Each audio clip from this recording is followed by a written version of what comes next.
Come here, sweethearts. Bring that old quilt and wrap it around both of us.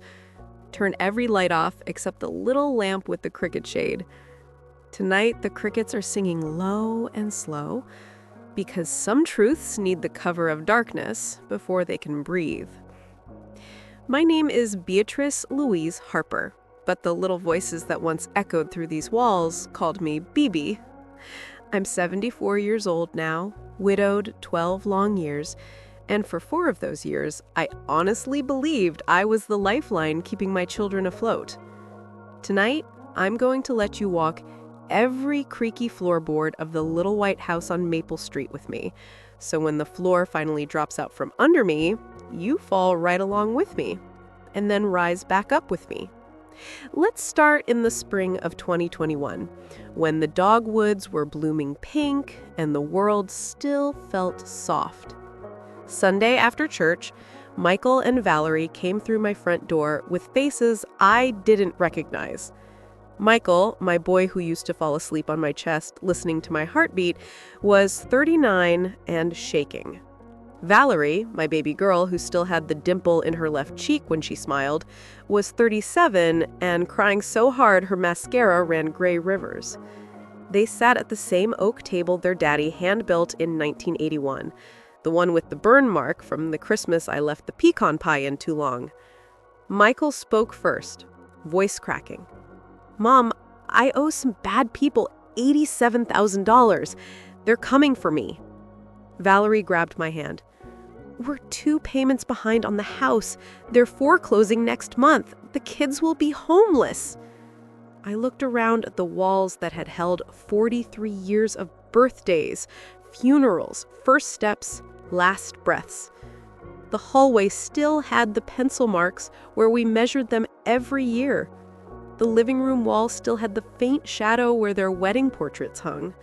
The kitchen window still had the tiny handprints of grandbabies pressing their noses to the glass, watching for Papa to come home. I heard my own voice say words I can still taste like rust. "Sell my house. Pay every debt. We'll figure the rest out together. Family takes care of family." They swore on their daddy's grave, hands over their hearts, that I would never be alone, that I would rotate between their homes, or they'd add on a mother-in-law suite, or we'd all live together in one big, happy chaos like when they were little. Michael hugged me so tight I felt his tears soak my Sunday dress. Valerie whispered, "You're saving our lives, Mama." I signed the papers the next week. The little white house on Maple Street, paid off since 1998, the one their daddy and I bought with his first factory bonus and my night shift nursing money, sold for $428,000. Let me read you the ledger I finally wrote in secret one sleepless night. Michael's debts cleared, $87,000. Valerie's mortgage rescue, plus late fees, $212,000. 2 brand new SUVs for the kids, $74,000. Disney World thank you trip for the whole family, $18,000.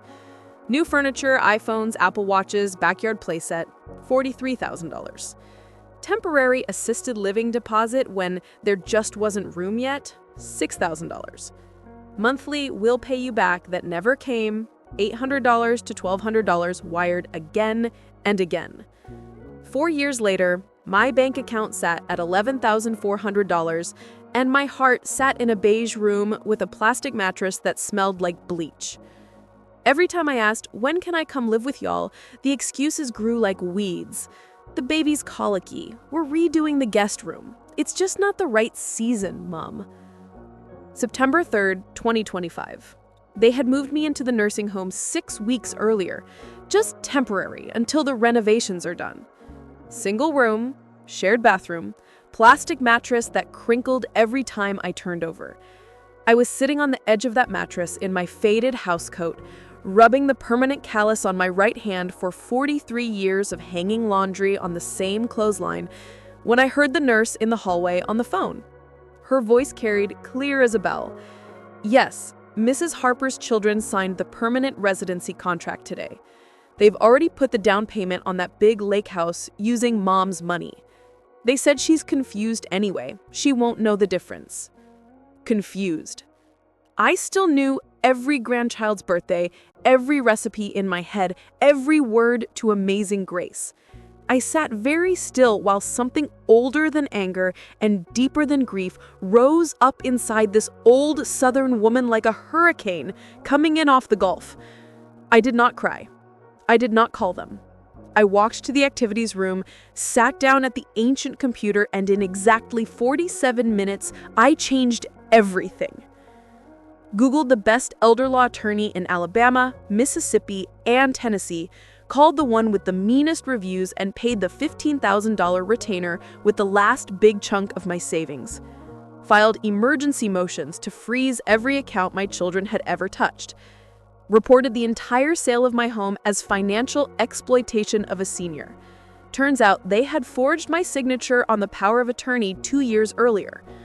Called the real estate agent who sold my house.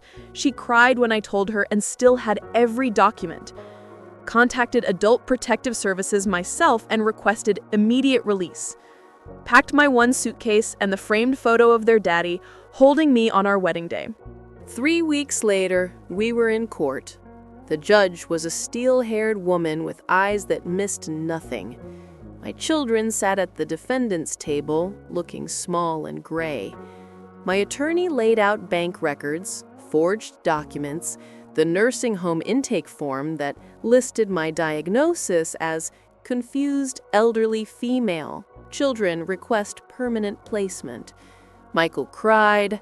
Valerie stared at the floor. The gavel fell like the voice of God on Judgment Morning. Full restitution ordered, $428,000 plus 4 years of interest and penalties. My little white house on Maple Street, miraculously still unsold because the buyers got cold feet, was deeded back to me within 30 days. Both children permanently barred from ever holding power of attorney for anyone again. Criminal charges referred to the district attorney for elder financial abuse and forgery. I moved home the week before Thanksgiving. Same creaky oak floors that remembered their first steps. Same clothesline still swaying in the breeze. Same magnolia tree in the front yard that shaded their daddy's casket the day we buried him. I hung new lace curtains I picked out myself. I adopted 2 rescue cats, Grace and Justice, who sleep curled against my feet every night. I started baking again, pecan pies, lemon chess, chocolate chess, for the neighbors who showed up with casseroles and tears when they heard Bea-Bea was coming home.